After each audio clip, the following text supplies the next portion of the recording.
Hi, my name is Marcus, and welcome to Servant King. This confusion program is called Words. Confusion of voice. Like I said in the previous videos, I've now been trying for about 2 years to learn about law, and I realize it is hopeless. There is so much information on the internet about all the things that are wrong in the world, conspiracies, one world order stuff, unjust money, unjust laws. I realize if all these people are looking for answers and getting no results, then they're all doing the same things. No one's getting answers or results. They must be all mind controlled. They all think alike. We always want someone to give us answers to everything. So we must all be members of the same cult. But nowhere on the internet or any of these self-taught gurus on law do they ever say the problem is you own no property, because they don't know it. They believe the lie. So the answer I'm looking for has to be more simple, but I don't know what I'm looking for yet. I know I own no property, but I don't know why I don't own any property. I stopped listening to everybody and I just sat down and think. And then I think some more. So I did something unusual. I accepted the fact that I was brainwashed, mind controlled. I think like everyone else. Can I salvage anything from my mind before it was irreparably harmed? Most people wouldn't think of an approved education or established religions or the media or history books as damaging their minds, but I do.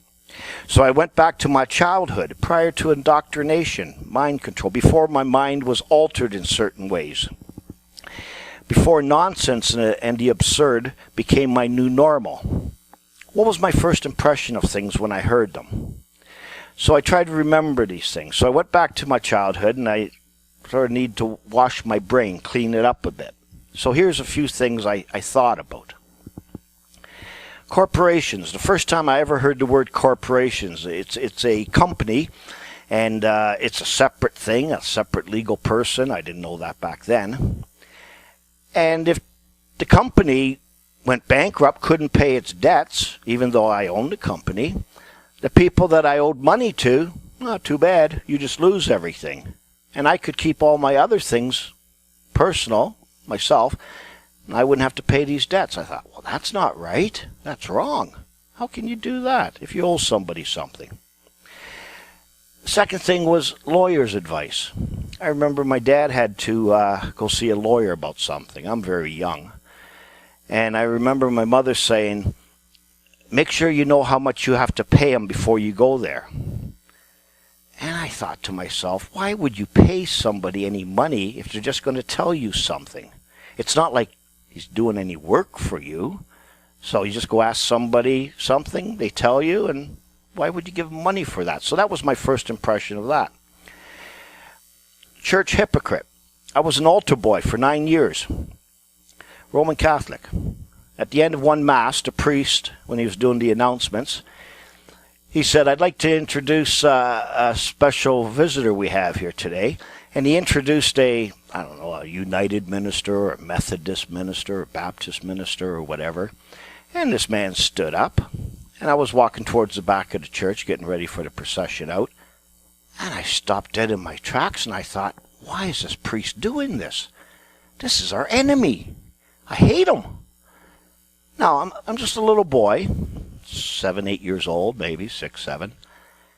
Who put those ideas in my head? Never seen this man before, but somehow I hate him. So where did these ideas get put into my young mind? Our enemy.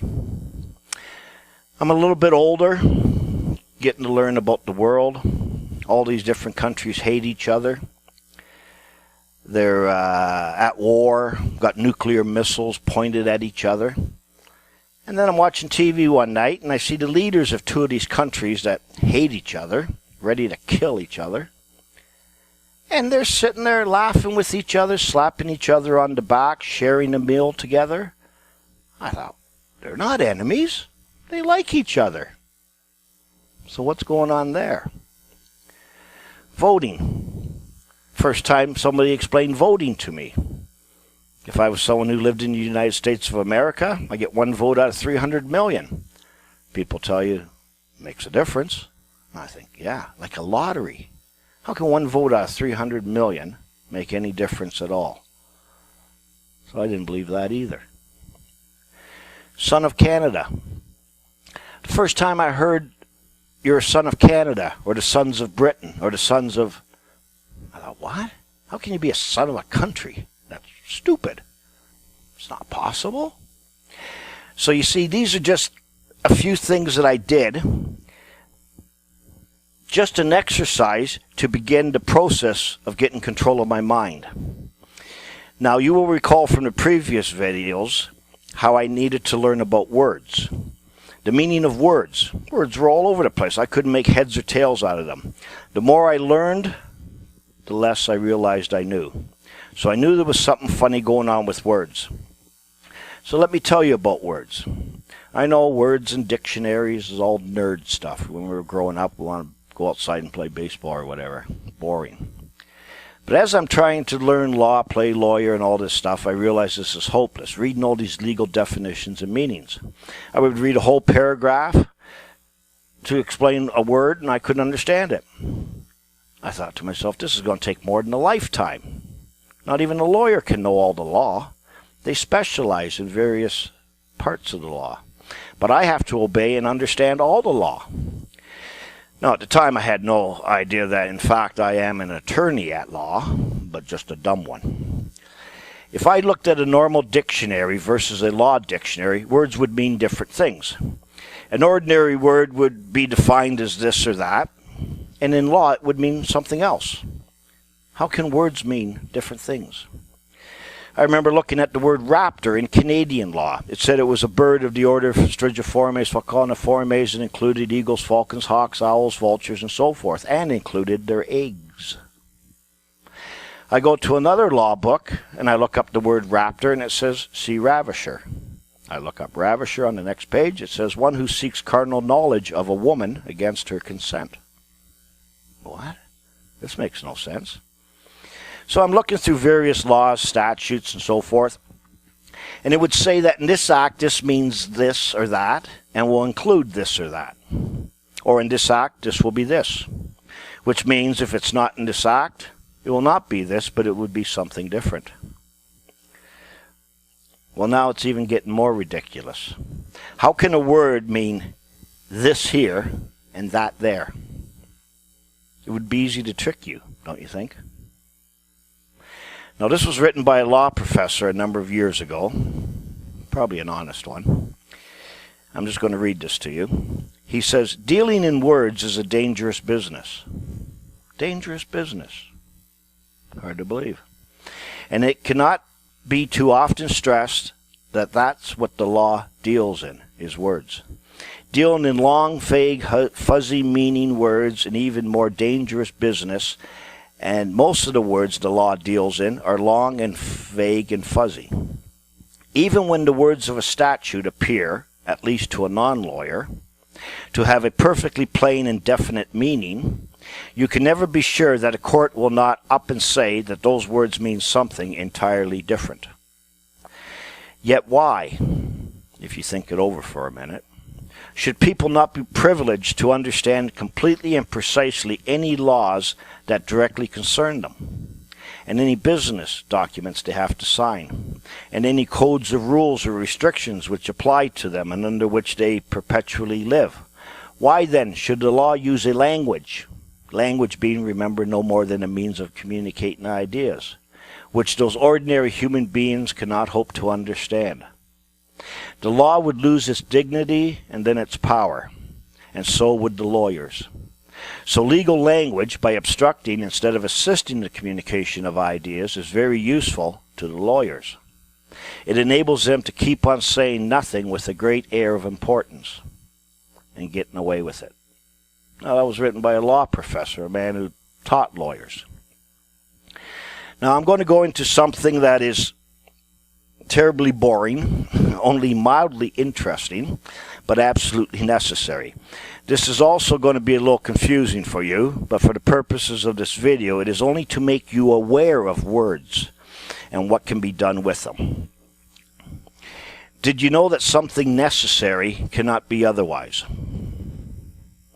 Did you know that which is necessary cannot be and not be at the same time? Did you know that involve means to be and not to be at the same time? You see, I liked grammar in school because it had rules. No room for interpretation. That made sense to me. English literature was retarded. And I know today why it is mandatory through all your education to retard you. So I reasoned that if a word can have 6 different meanings, how could I ever know what it means? Oh, people say it's the context of the word, or the way it is used, or the acceptance of the word, or it's used for this purpose, etc.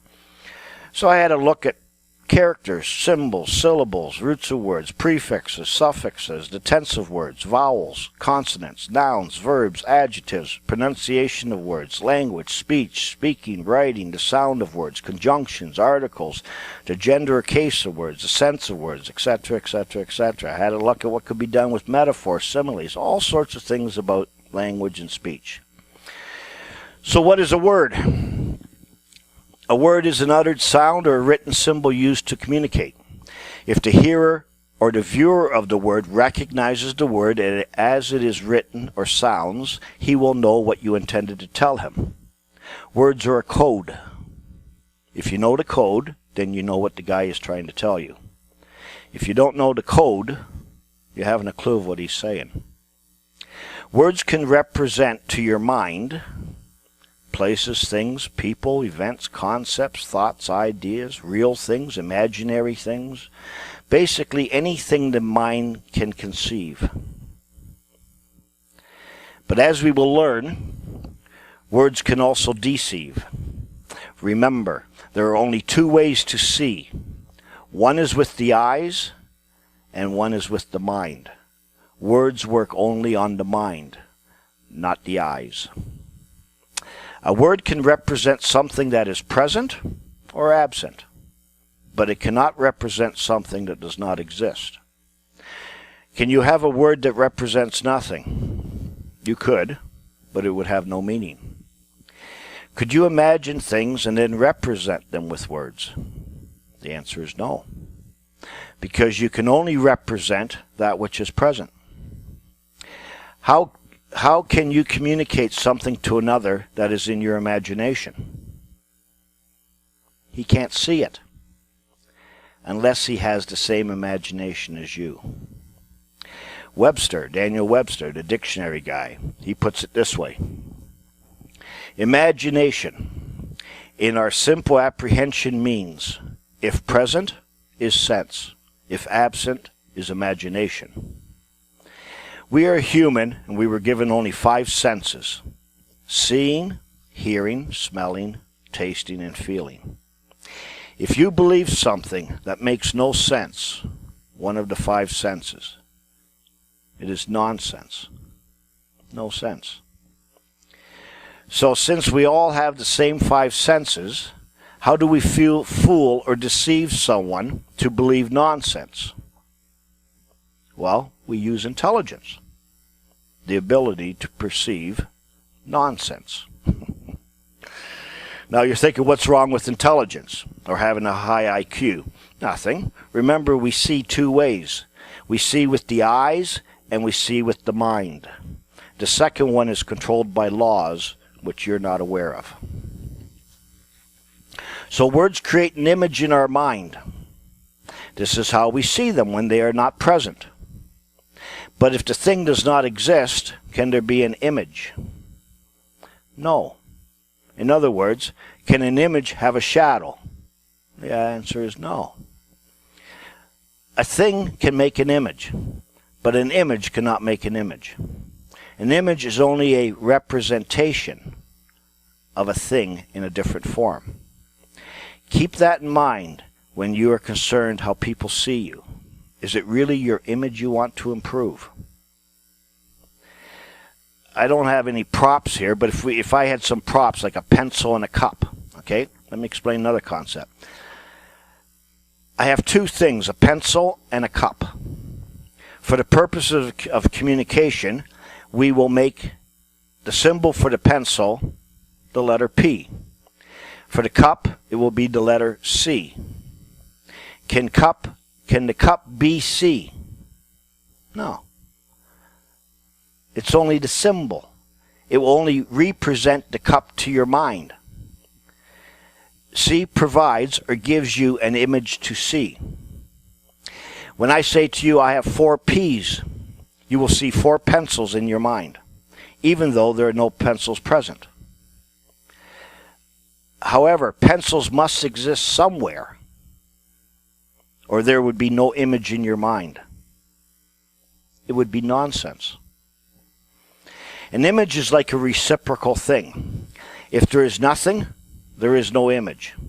If there's an image, there must be something. A wise guy once said, if you think you are something but are nothing, you are deceived. Now, things can be reciprocal, and so can images. An example of a reciprocal image would be a father and son. In order to be a father, there must be a son. In order to be a son, there must be a father.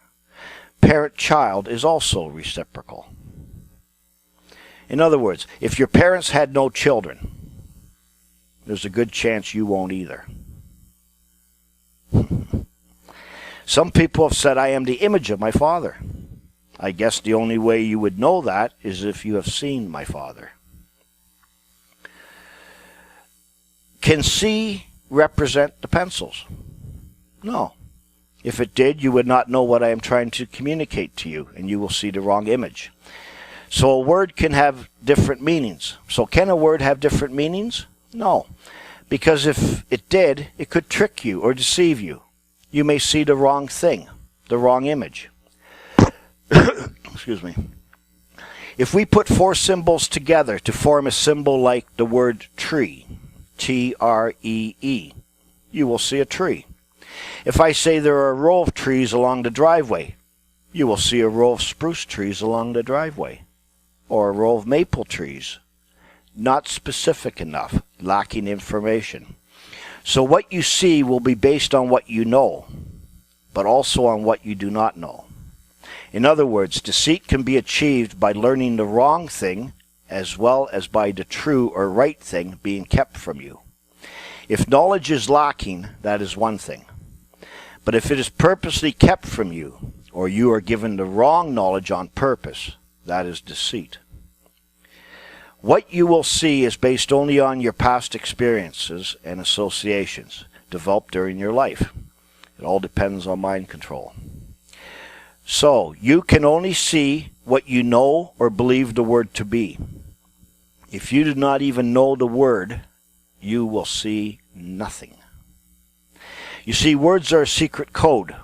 If I look at Chinese words, or somebody speaks Chinese to me and says, look at the row of trees along the driveway, I won't see anything. The words are a secret. Not my secret, but the one who spoke them. The whole idea of words is so that you can see. I know you use your eyes to see. Well, not really. In fact, what you see will determine what you believe. And what you believe will determine how you act. And you will believe what you see. In Webster's dictionary, Daniel Webster again, he says the following about the meaning of words. He says, it is the sense of words or expressions, that which is to be understood, that which the writer or speaker intends to express or communicate. Words have a literal meaning or a metaphorical meaning, and it is not always easy to ascertain the real meaning. People think the literal meaning is the real meaning. He's saying, not really. Definitions of words are never what they are. Definitions of words only give them definition. The definitions set the boundaries or the limits of what the word will mean or be or include. The best we can do is arrive at the sense of a word, but in all cases we must know what the writer or the speaker of the word intended to communicate. Black's Law Dictionary explains words like this. He says, words are symbols indicating ideas and subject to contraction and expansion to meet the idea expressed. Such have been referred to as labels, whose content and meaning are continually changing with the times. So, Black's Law is saying the meaning of words are continually changing and shifting. Do you believe that? Or is that what we are doing? So Bob asked me to bring him 2 chickens. When I get there, he says, "What the hell are you doing?" I tell him, "Oh, the word changed since we last spoke. Here's 2 rabbits." 2 things cannot be represented by the same word. Likewise, one thing cannot be represented by 2 different words. I could say to you, money, funds, capital, proceeds, revenue, income, credit, currency, cash. You would think these are all money. But if they're all money, why do I need a different word? They may be like money, but they are not it. 2 things can never be the same. It's not possible. If 2 pencils are the same, and this pencil commits a crime, we can put the other pencil in jail. Why not? It's the same pencil. I guess if the innocent pencil appeared to be the same pencil as the criminal pencil, we could impose a sentence on the innocent pencil because it not only appeared to be, but assumed and took the place of the criminal pencil. Sort of like a forgiveness thing. Stand in the place of. In fact, both pencils would have the same name. But if you look very closely, you will see one is a numbered pencil. A little foreshadowing here. 2 things can never be the same. They can only have the same qualities or attributes. They have the same color, the same length, etc. I once read a court record where a guy did not want to pay his taxes. He said only persons have to pay taxes, and he's not a person. The judge said a person is a human being, and you are a human being, so you have to pay taxes. And the guy shut up and sat down. Why did the law not say all human beings have to pay taxes? Why did it say persons? Persons are not human beings. The judge said a person is a human being. I'm telling you, a person's not a human being. They may be the same in some quality or attribute, but they are not the same. Exactly alike, incapable of being perceived as different, being the exact same one, not any other. It may not be the same one, but it is the exact one. But how can it be one and the same when to be the same requires 2? This is the same. Same as what? Same as that. So same requires this and that. So now we have to learn what it means to be as. Very important word to understanding the illusion and how the trick is done. To be as is to become something that you are not. It requires you to be something different and move your position. To be in the place or stead of what you will be as a disposition. If you act for in the place of, then you are the exact one, but not the same one. Exact means out of the act. How are we ever supposed to know the truth about anything? Do you see how easy it would be to make an error with words? How easy it would be to be deceived? I opened a law dictionary one day, and I just on 2 pages, I wrote down the first few words of a few definitions. And this is how they start. This word, as applied to, means. The general sense in a general sense, this means, the radical sense of this word is, this word includes this and that. As used in this act, it means, the legal meaning of this word is, in a popular sense, this word means a term formally applied to, a term sometimes applied to. In maritime law, this means the most simple acceptation of this word is, this word signifies, this term exhibits, this word means,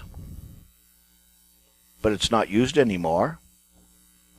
This word pertains to. In civil law, this means, this word relates to, this term applies mainly to. These are the beginning words of definitions of legal words. The legal system can make a word be whatever we want it to be. You could say that legalism is magic words. In this act, this will be that. But for the purposes of the act, that will be this. Otherwise, it may be something else. When you talk to kids today, they will say things to you like, you ask them a question. Well, it's like this, and I did like that, and it was awesome, and I like this. And I sit there and I listen, and I go, is it a zebra? I mean, you're telling me what it's like, and I'm supposed to guess what it is. Why don't you just tell me what it is?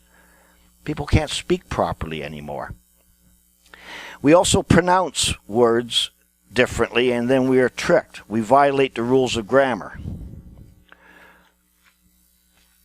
Then we use words totally wrong and stand there totally dumbfounded when we hear certain things, like, your birth certificate does not represent a living individual. Everyone goes, oh, how can that be? The birth certificate is just a piece of paper. It can't represent you. You have to represent it. The reason you don't understand that is because you fail to understand what the word represent means. For all the pro se common law gurus out there that laugh about representing themselves, a lawyer once said, or a judge once said, he who represents himself has a fool for a client and an ass for an attorney. Now go on, try to represent yourself. You can only present yourself, and you can only represent something other than you. And you can only do it as appearing as. It is not reality. When lawyers are called to the bar for admission, they present themselves. As an attorney, they appear for you.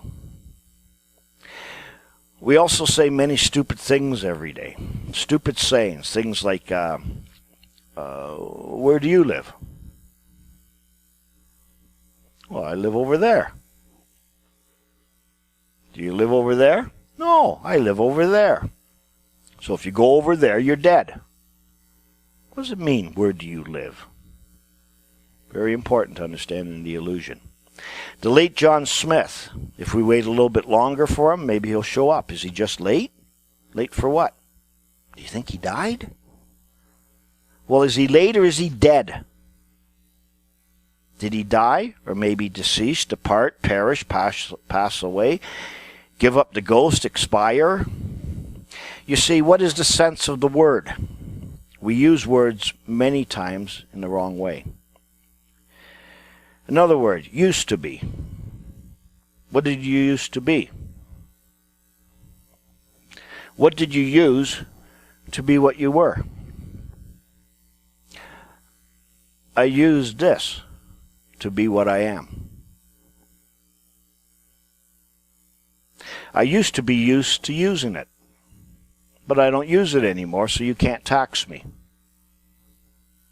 I knew an Indian girl, Native Canadian.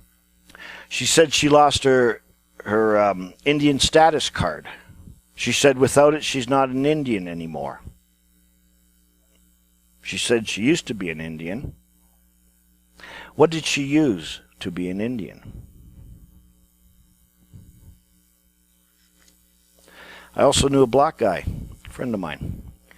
He had a black status card. He lost it. He said, without it, I'm not black anymore. These are only a few examples to make you think very carefully. Go carefully word by word when you're trying to figure out something. Do not forget the little words.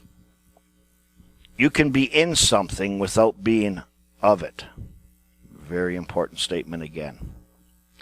Then I found a short article on the internet. Very rarely do I find anything on the internet that helps me. But this article sort of, in a way, summed up what I'm telling you. I'm going to read it to you. It says, the deliberate alteration of words, or meaning of words, to achieve political or social ends. The extreme version of this practice was referred to as newspeak, describing the practices of propaganda. Newspeak referred to a practice used by the government to reduce the amount of words in language in order to inhibit the exercise of independent thought by the public. This had the effect of cutting people off from information about their past and limiting their ability to interact with each other regarding present circumstances.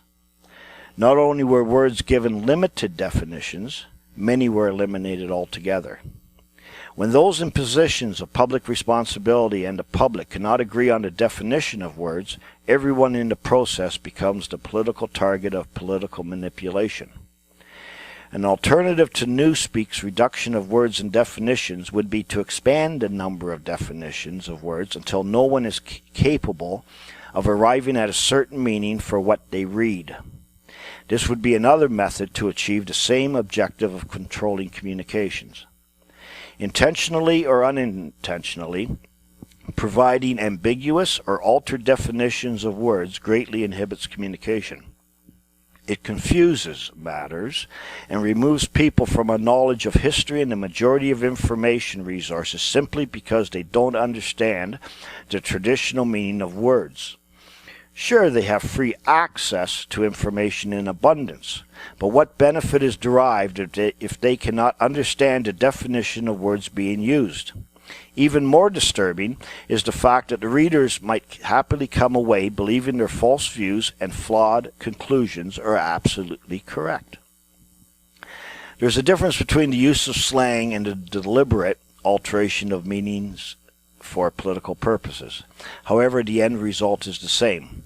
Those members of the public who are not familiar with the traditional meanings are swept away in a popular tide of modern use. Unless someone enters the picture who can point out the significance of the original meaning of certain words, the public will benefit but little from efforts to study an historical document such as the Constitution. Another warning about the destruction of language and history is presented by simply burning all the books. As the body of information available for human consumption continues to grow geometrically, while communication becomes more difficult because of the deliberate evolution of the definition of words, anyone who has a vested interest in controlling the masses will find his job mostly done. No one will need to burn all the books when there is no one left who understands them. End of article. How are you ever going to know what anything means? The reason I explain this about words is so that you may understand and see how I discovered things in the subsequent programs. Whenever you read something that makes no sense to you, but apparently is correct, you will instantly know that one or more of the words cannot mean what you think it means. So let's have a look at a few words here. Proper, peculiar, naturally or essentially belonging to a man or thing, not common. That is not proper, which is common to many.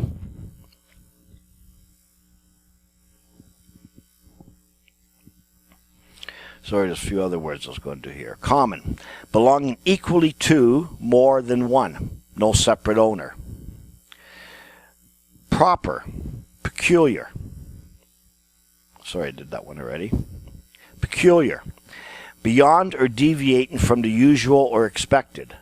One's own. Exclusive property, that which belongs to one in exclusion to others. Sophisticate. What does sophisticate or to be sophisticated means? A very sophisticated man. Sounds like a good thing, a man of the world. Sophisticate. To adulterate, to corrupt by something spurious or foreign. To pervert, as to sophisticate nature, philosophy, or the understanding. A sophism is a subtlety in reasoning. Subtle, also written subtle. Difficult to detect or grasp by the mind or analyze. Subtle. Sly in design, artful, cunning, insinuating, applied to persons.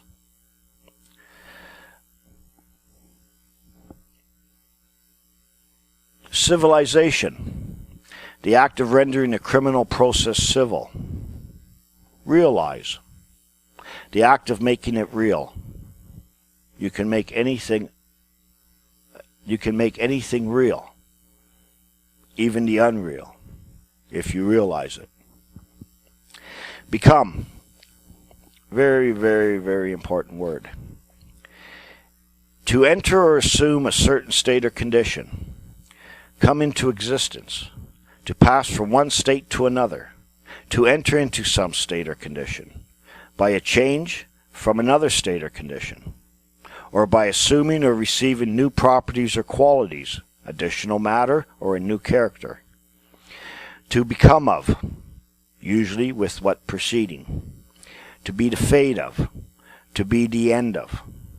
To be the final or subsequent condition. In the present tense, it applies to place as well as condition. What has become of my friend? That is, where is he? Become is what you are and where you are. Remember when I said you can never return to who you are and where you are if you use the get out of jail free card. Remember that? Appear. What does it mean to appear? It means seems to be as opposed to reality. When somebody says to you, you should appear, the logical question is, appear to be what? It's not reality. Apparent. Appearing as such, but not necessarily so. Apparition. Something existing in perception only. Apparitor. One who summons to court. That word's not used anymore. Identity. The distinct personality of an individual regarded as a persisting entity. Exact sameness. Identify. The act of making or proving to be the same. Go through a few more words just for some fun here. Rome, the capital of the Roman Empire, the seat of the Roman Catholic Church. Roman, a native of Rome, a citizen of Rome, a countryman of Rome. A pagan, a countryman. You're not going to find that in any new modern dictionary or anything. Romance, to forge and tell fictitious stories. Romancer, one who invents fictitious stories. A romantic, not sensible about practical matters, idealistic and unrealistic. Necromantic, given to or produced by or used in the art of conjuring up the dead.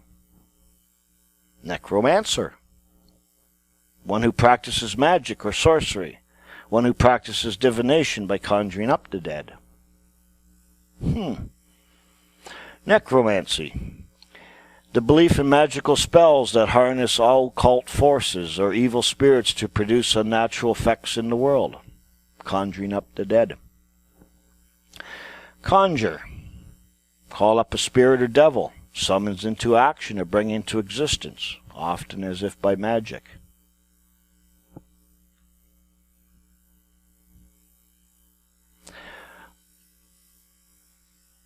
Have you ever been given a summons to appear?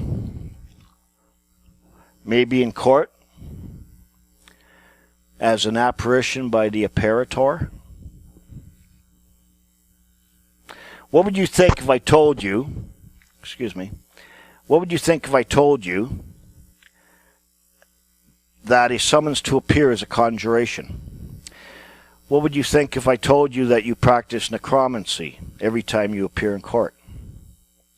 What would you think if you practice the occult every day of your life and don't even know you're doing it? What do you think? Be pretty unbelievable, wouldn't it? Can't believe that. Everyone can't be doing this. That would be unbelievable. The most common words we use every day, we never stop to think about what they mean. Why would we? We're educated. We have an approved education. In the next video, we are going to look at only one word, and that word is person. This one word is the key to grasping the illusion you live and why you own nothing. Till then, my name is Marcus.